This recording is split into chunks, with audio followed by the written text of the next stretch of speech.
N പ്രാണനാഥനെന്നു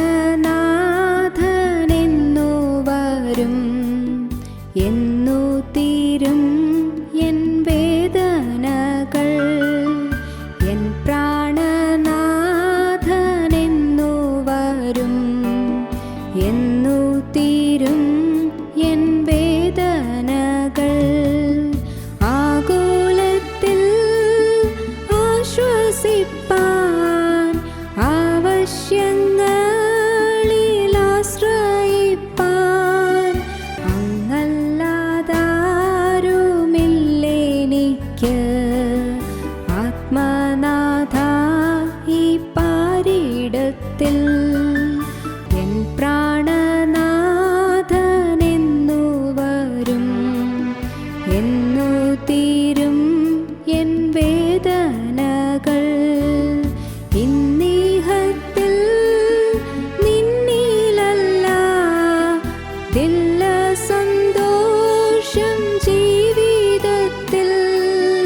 തിങ്ങി വിങ്ങുന്ന സങ്കടവും എങ്ങും പഴിയും നിന്നകളും. എൻ പ്രാണനാഥനെന്നു വരും, എന്നു തീരും എൻ വേദനകൾ.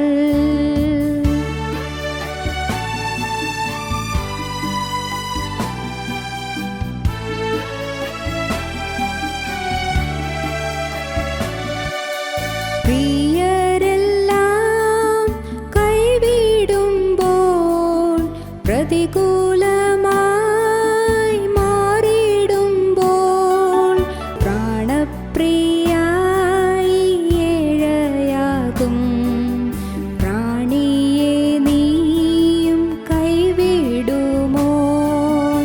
എൻ പ്രാണനാഥനെന്നു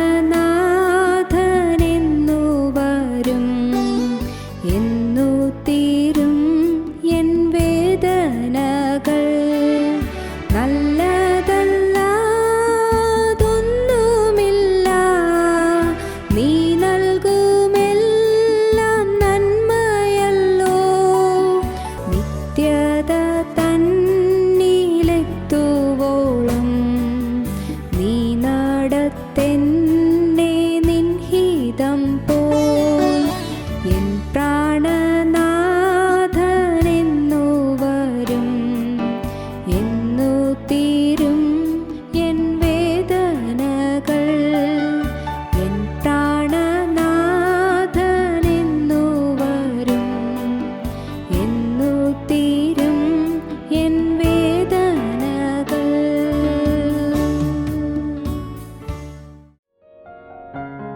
ഞങ്ങളോ ക്രൂശിക്കപ്പെട്ട ക്രിസ്തുവിനെ പ്രസംഗിക്കുന്നു. ദൈവ തിരുനാമത്തിന് മഹത്വം ഉണ്ടാകട്ടെ. ഉൽപ്പത്തി പുസ്തകം 24-ാം അധ്യായം 7-ാം വാക്യം. എൻ്റെ പിതൃഭവനത്തിൽ നിന്നും ജന്മദേശത്തു നിന്നും എന്നെ കൊണ്ടുവന്നവനും എന്നോട് അരുളി ചെയ്തവനും നിൻ്റെ സന്തതിക്ക് ഞാൻ ഈ ദേശം കൊടുക്കുമെന്ന് എന്നോട് സത്യം ചെയ്തവനുമായി സ്വർഗത്തിൻ്റെ ദൈവമായ യഹോവ എൻ്റെ മകന് നീ ഒരു ഭാര്യയെ അവിടെ നിന്ന് കൊണ്ടുവരുവാൻ തക്കവണ്ണം നിനക്ക് മുൻപായി തൻ്റെ ദൂതനെ അയക്കും. അബ്രഹാം തൻ്റെ ദാസനായ എലിയാസാറിനെ ഇസ്ഹാക്കിനെ ഒരു മണവാട്ടിയെ തേടുവാൻ പറഞ്ഞയക്കുകയാണ്. എലിയാസാറിനോട് പറയുമ്പോൾ അബ്രഹാം വളരെ വ്യക്തമായി വരച്ച് കാണിക്കുന്നൊരു ചിത്രമുണ്ട്. എന്താണത്? ഒരിക്കൽ ഞാൻ ജീവനുള്ള ദൈവത്തിന് മുൻപാകെ എന്നെ സമർപ്പിച്ചു എന്ന്. ഈ ഉൽപ്പത്തി പുസ്തകം 24-ാം അധ്യായം നിങ്ങൾ സൂക്ഷ്മമായി വായിക്കുകയാണെങ്കിൽ 3 കാര്യങ്ങൾ കാണാം. ഇവിടെ കാണുന്നത് അബ്രഹാമിൻ്റെ സമർപ്പണത്തിൻ്റെ ഉദാഹരണമാണ്. അബ്രഹാമിൻ്റെ സമർപ്പണം. ഇനിയും തുടർന്ന് വായിക്കുമ്പോൾ ആ ദാസൻ പറയുന്ന വാക്കുകളിൽ കാണുന്നത് ആ ദാസൻ്റെ വിശ്വാസപൂർവമായ ഭക്തിയുടെ ഉദാഹരണമാണ്. തുടർന്ന് ഉൽപ്പത്തി പുസ്തകം 24-ാം അധ്യായത്തിൻ്റെ അവസാന ഭാഗത്തേക്ക് വരുമ്പോൾ അപ്പോൾ നാം കാണുന്നത് റിബേക്കായുടെ ജീവിതത്തിൽ എടുക്കുന്ന തീരുമാനത്തിൻ്റെ ഉദാഹരണമാണ്. ഒന്ന്, Abraham's example of dedication. 2 servant's example of devotion. 3 Rebecca's example of decision, റിബേക്കയുടെ തീരുമാനത്തിൻ്റെ ഉദാഹരണം. അത് ഓരോന്നായിട്ട് നമുക്ക് ചിന്തിക്കാം. 1 ഏബ്രഹാംസ് എക്സാമ്പിൾ ഓഫ് ഡെഡിക്കേഷൻ, അബ്രഹാമിൻ്റെ ഡെഡിക്കേഷൻ്റെ ഉദാഹരണം, അബ്രഹാമിൻ്റെ സമർപ്പണത്തിൻ്റെ ഉദാഹരണം. സമർപ്പണം. അബ്രഹാം പറയുകയാണ്, അബ്രഹാമിന് 175 വയസ്സ് പ്രായം വരെയും ജീവിക്കാനിടയായി. ഇത് പറയുമ്പോൾ അബ്രഹാമിന് 140 വയസ്സാണ്. പക്ഷേ ജീവിതത്തിൽ വർഷങ്ങൾക്ക് മുൻപെടുത്ത ഒരു സമർപ്പണത്തെക്കുറിച്ച് അബ്രഹാം എടുത്തു പറയുകയാണ്. എന്താണ് പറയുന്നത്? ഇങ്ങനെയാണ് അബ്രഹാം പറയുന്നത്: എൻ്റെ പിതൃഭവനത്തിൽ നിന്നും ജന്മദേശത്തു നിന്നും എന്നെ കൊണ്ടുവന്നവനും എന്നോട് അരുളി ചെയ്തവനും നിൻ്റെ സന്തതിക്ക് ഞാൻ ഈ ദേശം കൊടുക്കുമെന്ന് എന്നോട് സത്യം ചെയ്തവനുമായി സ്വർഗത്തിൻ്റെ ദൈവമായ യഹോവ, എൻ്റെ മകന് നീ ഒരു ഭാര്യയെ അവിടെ നിന്ന് കൊണ്ടുവരുവാൻ തക്കവണ്ണം നിനക്ക് മുൻപായി തൻ്റെ ദൂതനെ അയക്കും. എന്തൊരു ശക്തിയുള്ള പ്രസ്താവന, എന്തൊരു കരുത്തുറ്റ പ്രസ്താവന. പ്രിയപ്പെട്ടവരെ, നമ്മുടെ ജീവിതത്തിൽ ഒരിക്കൽ ഒരു സമർപ്പണം എടുത്തിട്ടുണ്ടെങ്കിൽ അതിൻ്റെ തീജ്വാല നമ്മുടെ സിരകളിൽ ആളിക്കൊണ്ടിരിക്കും. ഒരിക്കലൊരു സമർപ്പണം എടുത്തിട്ടുണ്ടെങ്കിൽ, നിങ്ങൾ അങ്ങനെ സമർപ്പണം എടുത്തിട്ടുണ്ടോ? ദൈവത്തിൻ്റെ ശബ്ദം നിങ്ങളെ തൊട്ടിട്ടുണ്ടോ? ദൈവത്തിൻ്റെ ശബ്ദം നിങ്ങളുടെ ഹൃദയത്തിൽ വന്ന് അലയടിച്ചിട്ടുണ്ടോ? എന്നെങ്കിലും ഒരു സമയത്ത് ദൈവം നിങ്ങളോട് ഇടപെട്ടു എന്ന് നിങ്ങൾക്ക് ബോധ്യമുണ്ടോ? ഇല്ലെങ്കിൽ ഇപ്പോൾ ദൈവം നിങ്ങളോട് ഇടപെടുകയാണ്. ഇന്ന് ജീവനുള്ള ദൈവത്തിൻ്റെ ആശ നിങ്ങളെ അറിയിക്കുകയാണ്. ദൈവം നിങ്ങളോട് സംസാരിക്കുകയാണ്. എന്താണ് ആശ? നീ പുറപ്പെടണം. അബ്രഹാമിനോട് പറഞ്ഞു, നീ നിൻ്റെ ദേശത്തെ വിടണം, പിതൃഭവനത്തെ വിടണം, നിൻ്റെ ഇന്നത്തെ സാഹചര്യത്തെ വിടണം. എന്തു ചെയ്യണം? നീ ഇവിടെ വിഗ്രഹാരാധിയായി കഴിയുന്നു. അല്ല മകനെ, നിന്നിൽ ഭൂമിയിലെ സകല വംശങ്ങളും അനുഗ്രഹിക്കപ്പെടുവാൻ ഞാൻ ഒരുക്കിയിരിക്കുകയാണ്. നിന്നിലൊരാളിൽ നിന്നുകൊണ്ട് ഈ ഭൂമിയിലെ സകല വംശങ്ങളെയും അനുഗ്രഹിക്കാൻ, സകല ജാതികളെയും അനുഗ്രഹിക്കാൻ ഞാൻ നിന്നിൽ ആശ വച്ചിരിക്കുകയാണ്.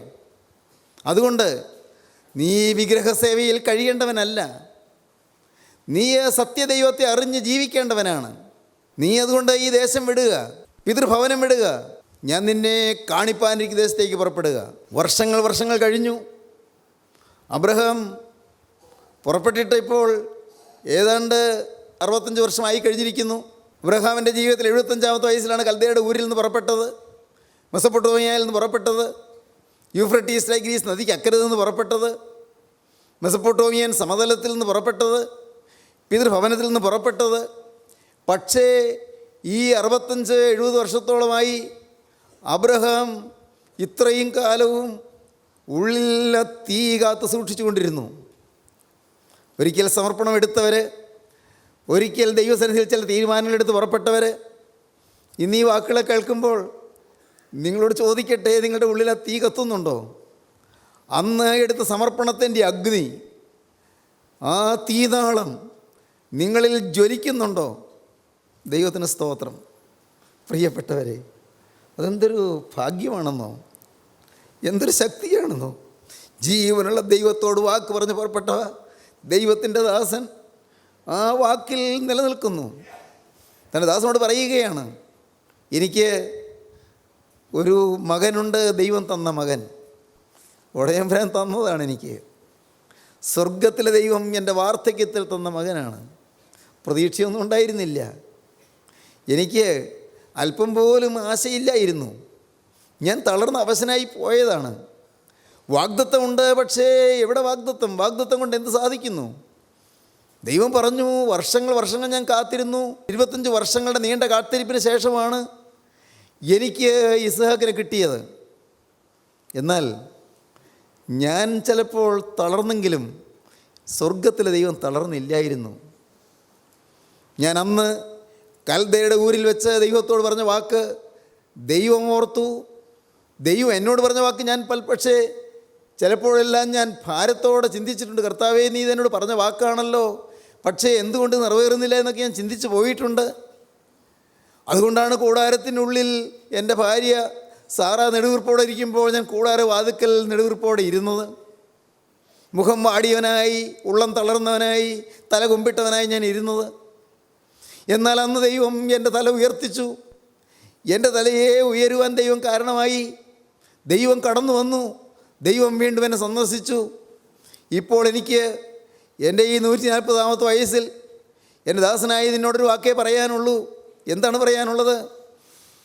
എൻ്റെ പിതൃഭവനത്തിൽ നിന്നും ജന്മദേശത്തു നിന്നും എന്നെ കൊണ്ടുവന്നവനും എന്നോട് അരുളി ചെയ്തവനും നിൻ്റെ സന്തതിക്ക് ഞാൻ ഈ ദേശം കൊടുക്കുമെന്ന് എന്നോട് സത്യം ചെയ്തവനുമായി സ്വർഗത്തിൻ്റെ ദൈവമായ യഹോവ എൻ്റെ മകന് നീ ഒരു ഭാര്യയെ അവിടെ നിന്ന് കൊണ്ടുപോകാൻ തക്കവണ്ണം നിനക്ക് മുമ്പായി തൻ്റെ ദൂതനെ അയക്കും. എത്ര വേഗത്തിലാണ് കാലം പോകുന്നത്. 23-ാം അധ്യായത്തിൽ അബ്രഹാം തൻ്റെ പ്രിയ ഭാര്യയെ അടക്കി. അവിടെ ആ ഗുഹയിൽ അടക്കി. പ്രിയപ്പെട്ടവരെ, അബ്രഹാം എഫ്രോനോട് വിലയ്ക്ക് വാങ്ങിയ സ്ഥലത്ത് അവിടെ ഗുഹയിൽ കല്ലറയിൽ ഭാര്യയെ അടക്കി. ഇപ്പോൾ വീട്ടിൽ അബ്രഹാമുണ്ട്, മകനുണ്ട്, ദാസിദാസന്മാരുണ്ട്, ശരി. പക്ഷേ കുടുംബത്തിൽ 2 പേര് മാത്രം, അബ്രഹാമും മകനും. മകനൊരു ഭാര്യയെ വേണം. അവന് വയസ്സ് 40 ഒരു ഭാര്യയെ വേണം. അപ്പൻ മോന് വേണ്ടി ആലോചിക്കുകയാണ്. അപ്പൻ മോന് വേണ്ടി ചിന്തിക്കുകയാണ്. ദൈവത്തിന് സ്തോത്രം. എൻ്റെ സഹോദരങ്ങളെ, നിങ്ങൾ ദൈവത്തോടൊരിക്കലൊരു വാക്ക് പറഞ്ഞവരാണെങ്കിൽ നിങ്ങൾക്ക് നിങ്ങളുടെ മക്കളുടെ കാര്യം അന്വേഷിച്ച് ദൈവത്തോട് ആ കാര്യം ബോധിപ്പിക്കാം, ദൈവത്തോട് ആ കാര്യം അറിയിക്കാം. മക്കളുടെ വിവാഹത്തിൻ്റെ കാര്യം, മക്കളുടെ പഠിത്തത്തിൻ്റെ കാര്യം, മക്കളുടെ ജോലിയുടെ കാര്യം, അവരുടെ ഭവനത്തിൻ്റെ കാര്യം, അവരുടെ കാര്യങ്ങളൊക്കെയും നിങ്ങൾക്ക് അന്വേഷിക്കാം. കാരണം നിങ്ങൾക്ക് ആ കാര്യങ്ങൾ അന്വേഷിച്ചുകൊണ്ട് സ്വർഗത്തിലെ ദൈവത്തിൻ്റെ സന്നിധിയിലേക്ക് നിങ്ങൾ കടന്നു ചെല്ലാം. ദൈവസന്നിധിയിൽ ചെന്ന് നിങ്ങൾക്ക് അഭയയാചന ചെയ്യാം. നിങ്ങളുടെ ആവശ്യങ്ങൾ ദൈവത്തോട് പറയാം. ഹൃദയത്തിലെ ആഗ്രഹങ്ങൾ ദൈവസന്നിധിയിൽ ബോധിപ്പിക്കാം. അധരങ്ങളുടെ യാചന നിഷേധിക്കാത്ത ദൈവം, ആഗ്രഹിച്ചത് സാധിപ്പിച്ചു തരുന്ന ദൈവം, വേണ്ടത് നിങ്ങൾക്ക് തക്ക സമയത്ത് സാധിപ്പിച്ചു തരും. അവന് സമയം തെറ്റുകയില്ല. അബ്രഹാമിന് ഉറപ്പുണ്ട്. ഇത്രയും കാലം എന്നോട് വാക്ക് പറഞ്ഞ ദൈവം, ഇത്രയും കാലം എന്നെ നയിച്ച ദൈവം, എന്നെ നടത്തിയ ദൈവം, ഞാൻ പറഞ്ഞ സമർപ്പണത്തെ അംഗീകരിച്ച ദൈവം, എൻ്റെ കർത്താവേ, നീ എനിക്ക് വേണ്ടി, എൻ്റെ മകന് വേണ്ടി, എൻ്റെ കുടുംബത്തിന് വേണ്ടി നീ കരുതും. അബ്രഹാമിന് ഉറപ്പുണ്ട്. അബ്രഹാം ദാസനോട് പറയുകയാണ്, ഞാനൊരിക്കൽ സമർപ്പിച്ച, ദൈവത്തോട് വാക്ക് പറഞ്ഞ ഒരാളാണ്. അന്ന് ഞാൻ ദൈവത്തോട് ഒരു സമർപ്പണം പറയാനിടയായി. എൻ്റെ പിതൃഭവനത്തിൽ നിന്നും ജന്മദേശത്തു നിന്നും എന്നെ കൊണ്ടുവന്ന ദൈവം. ദൈവത്തിന് സ്തോത്രം. സഹോദരങ്ങളെ, നിങ്ങളെ പുറപ്പെടുവിച്ച ദൈവത്തെ നിങ്ങൾക്ക് അറിയാമോ? നിങ്ങളെ ഈ കൂട്ടായ്മയിലേക്ക് ആനയിച്ച ദൈവത്തെ നിങ്ങൾക്ക് പരിചയപ്പെടാൻ കഴിഞ്ഞിട്ടുണ്ടോ? നിങ്ങൾക്ക് ജീവൻ്റെ വചനത്തോട് ഒരു മധുരം തന്ന ദൈവത്തെ നിങ്ങൾക്ക് അനുഭവിക്കാൻ കഴിഞ്ഞിട്ടുണ്ടോ? ജീവൻ്റെ ആത്മാവ് നിങ്ങളുടെ മധ്യത്തിൽ ശക്തിയായി വാദിച്ചു കൊണ്ടിരുന്നത് നിങ്ങൾക്ക് ഓർമ്മയുണ്ടോ? ഇന്നും ആ ആത്മാവ് നിങ്ങളുടെ മുമ്പിൽ വന്ന് വാദിക്കുകയാണ്. മകനെ, നീ പണ്ടൊരിക്കൽ എന്നോട് പറഞ്ഞ വാക്ക് നീ മറന്നുവോ? വർഷങ്ങൾക്ക് മുമ്പ് നീ എന്നോട് പറഞ്ഞ വാക്ക് നീ മറന്നുവോ? എൻ്റെ പ്രിയ മകളെ, നിൻ്റെ ജീവിതത്തിൽ നീ ഒരിക്കൽ എന്നോട് ചില വാക്കുകൾ പറഞ്ഞതല്ലേ? നിന്നോട് ഞാൻ നേരിട്ട് ഇടപെട്ടതല്ലേ? നേരിട്ട് ഞാൻ നിനക്ക് പ്രത്യക്ഷനായതല്ലേ? വചനം നിനക്ക് തന്നതല്ലേ? വചനത്തിൽ കൂടി നിനക്ക് ഞാൻ പ്രത്യക്ഷനായതല്ലേ? നിനക്ക് ഞാൻ തന്ന വാക്ക് കേട്ട് നീ പുറപ്പെട്ടത് നിനക്ക് ഓർമ്മയില്ലേ? നിൻ്റെ സമർപ്പണം എവിടെ? ദൈവത്തിന് സ്തോത്രം. സഹോദരങ്ങളെ, ഇന്ന് ഈ വാക്കുകൾ നിങ്ങൾ കേട്ടുകൊണ്ടിരിക്കുമ്പോൾ നിങ്ങൾ ചിന്തിക്കണം, നിങ്ങൾ എന്തെങ്കിലും ഒരു സമർപ്പണം പറഞ്ഞിട്ടുണ്ടോ? എന്തെങ്കിലും നിങ്ങളുടെ ഹൃദയത്തിൽ സമർപ്പണം എടുത്തിട്ടുണ്ടോ? ജീവിതത്തിൽ അഴുക്ക് പറ്റുകയില്ല എന്ന് ദൈവത്തോട് വാക്ക് പറഞ്ഞവരില്ലേ? ഒരണുവിൽ പോലും തെറ്റുപറ്റാതെ നിൽക്കുവാൻ ദൈവത്തോട് വാക്ക് പറഞ്ഞവരില്ലേ? ഒരു ചിന്തയിൽ പോലും പാളിച്ചവരാ ഞാൻ എന്നെ തന്നെ സൂക്ഷിച്ചുകൊള്ളുവാൻ ദൈവത്തോട് വാഗ്ദത്തം ചെയ്തവരില്ലേ? ദൈവത്തോട് പ്രതിജ്ഞ ചെയ്തവരില്ലേ? സാത്താനിയെ ഉപേക്ഷിക്കുന്നു, മിശിഹായെ ഞാൻ സ്വീകരിക്കുന്നെന്ന് നാവുകൊണ്ട് ഏറ്റു പറഞ്ഞവരില്ലേ? പ്രിയപ്പെട്ടവരെ, പഴയ മനുഷ്യൻ മരിച്ചു, അടക്കപ്പെട്ടു, പുതിയ മനുഷ്യൻ ഉയർത്തെഴുന്നേറ്റു എന്ന് അനുഭവിച്ച ദൈവമക്കളില്ലേ? എന്നാൽ ഇന്നത്തെ നിങ്ങളുടെ അവസ്ഥ എന്താണ്? അബ്രഹാം മറന്നില്ല. അബ്രഹാം ദാസനോട് പറയുകയാണ്, എൻ്റെ പിതൃഭവനത്തിൽ നിന്നും ജന്മദേശത്തു നിന്നും കൊണ്ടുവന്നവനും എന്നോട് അരുളി ചെയ്തവനും നിൻ്റെ സന്തതിക്ക് ഞാൻ ഈ ദേശം കൊടുക്കുമെന്ന് എന്നോട് സത്യം ചെയ്തവനുമായി സ്വർഗത്തിൻ്റെ ദൈവമായ യഹോവ, എൻ്റെ മകനെ നീ ഒരു ഭാര്യ അവിടെ നിന്ന് കൊണ്ടുവരുവാൻ തക്കവണ്ണം നിനക്ക് മുൻപായി തൻ്റെ ദൂതനെ അയക്കും. സഹോദരങ്ങളെ, ദൈവം തൻ്റെ മഹത്വമുള്ള വചനം അബ്രഹാമിന് കൊടുത്തു. എന്നോട് അരുളി ചെയ്യുവാൻ തിരുമനസ്സായി എന്ന് അബ്രഹാം പറയുന്നു. വചനം നിങ്ങൾക്ക് ലഭിച്ചു. നിങ്ങൾക്ക് വചനമാണ് കിട്ടുന്നത്. എന്നും വചനം കിട്ടിക്കൊണ്ടിരിക്കുന്നു. ഈ ഫെമിലിയാരിറ്റി ബ്രീഡ്സ് കണ്ടംപ്റ്റ് എന്ന് ഒരു ഇംഗ്ലീഷിൽ ചൊല്ലുണ്ട്. Familiarity breeds contempt. എന്നും വചനം കേൾക്കുമ്പോൾ ഒരു ചെടിപ്പ് വരും. എന്നും വചനം, എന്നും തിരുവചനം കേൾക്കുന്നു. ഇന്നലെ കേട്ടതല്ലേ ഇന്ന് കേൾക്കുന്നത്? അല്ല, എന്നും ഇതൊക്കെയല്ലേ കേൾക്കുന്നത്? പാവം വരരുത്, യേശുക്രിസ്തുവിൻ്റെ തിരുരക്തത്തിൽ ശരണപ്പെട്ടുകൊള്ളണം, യേശുക്രിസ്തുവിൻ്റെ തിരുരക്തത്തിൽ ശരണപ്പെട്ട് പാവത്തിൻ്റെ മേൽ ജയം നേടിക്കൊള്ളണം, ജയജീവിതം, വിശ്വാസ ജീവിതം അത് നിങ്ങളുടെ സമ്പത്താക്കിക്കൊള്ളണം. ഇതൊക്കെയല്ലേ എന്നും കേൾക്കുന്നത്? ദൈവത്തിന് സ്തോത്രം. പ്രിയപ്പെട്ടവരെ, ദൈവത്തിൻ്റെ വചനം നിത്യനൂതനമാണ്. ദൈവത്തിൻ്റെ വചനം എന്നും പുതുതാണ്, എന്നും പുതിയ കൃപയാണ്, എന്നും പുതിയ മന്നയാണ്. ഇന്നലത്തെ മന്നയല്ല ഇന്ന് കിട്ടുന്നത്. എൻ്റെ ദൈവത്തിന് സ്തോത്രം. ഇന്നത്തേക്ക് പുതിയ മന്ന വർഷിക്കുകയാണ്. പുതിയ മന്ന പെറുക്കണം മകനെ, നീ പുതിയ മന്ന പെറുക്കണം മകളെ. പുതിയ മന്ന നിന്റെ കൂടാരത്തിൽ നിറങ്ങി വന്ന് പുതിയ മന്ന പെറുക്കിയെടുക്കണം. ഇന്നലത്തേത് സംഭരിച്ചു വയ്ക്കണ്ട. ദൈവത്തിന് സ്തോത്രം. ഇന്ന് പുതിയ മന്ന പെറുക്കണം. വചനം തരുന്നു.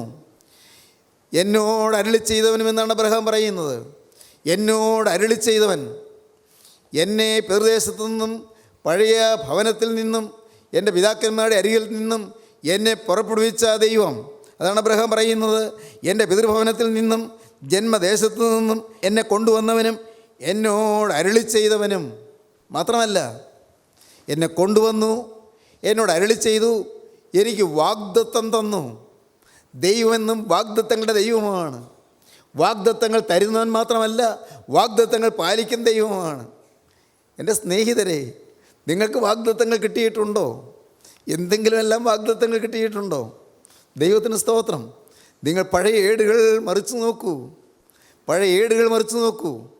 ഇല്ലേ, നിങ്ങൾക്ക് ഈ തിരുവചനത്തിൻ്റെ താളുകൾ മറിച്ച് നോക്കാം. വാഗ്ദത്തങ്ങൾ ഇങ്ങനെ പെരുകി കാണുകയാണ്. എന്തുമാത്രം വാഗ്ദത്തങ്ങൾ! ദൈവത്തിന് സ്തോത്രം. വ്യക്തിപരമായ വാഗ്ദത്തങ്ങൾ നിങ്ങൾക്ക് ലഭിക്കും. റീമ നിങ്ങൾക്ക് ലഭിക്കും. നിങ്ങൾക്ക് പൊതുവായുള്ള വാഗ്ദത്തങ്ങൾ ലഭിക്കും. ലോഗോസ് നിങ്ങൾക്ക് ലഭിക്കും. റീമയും ലോഗോസും. ദൈവത്തിന് സ്തോത്രം. ഒരു വ്യക്തിക്ക് വ്യക്തിപരമായി, സ്പെസിഫിക്കായി, പേഴ്സണലായി ദൈവം കൊടുക്കുന്നതായ വചനം അത് റീമയാണ്.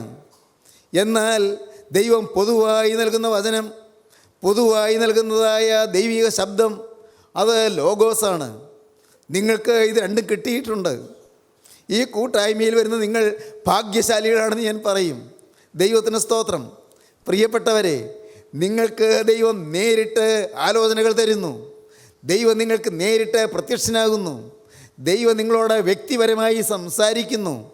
ദൈവം നിങ്ങളുടെ വ്യക്തിപരമായ ആവശ്യം കണ്ടറിഞ്ഞ് നിങ്ങൾക്ക് അതാത് ദിവസത്തേക്കുള്ള മന്ന നിങ്ങൾക്ക് അന്നന്ന് പൊഴിച്ചു തരുന്നു. ദൈവത്തിന് സ്തോത്രം.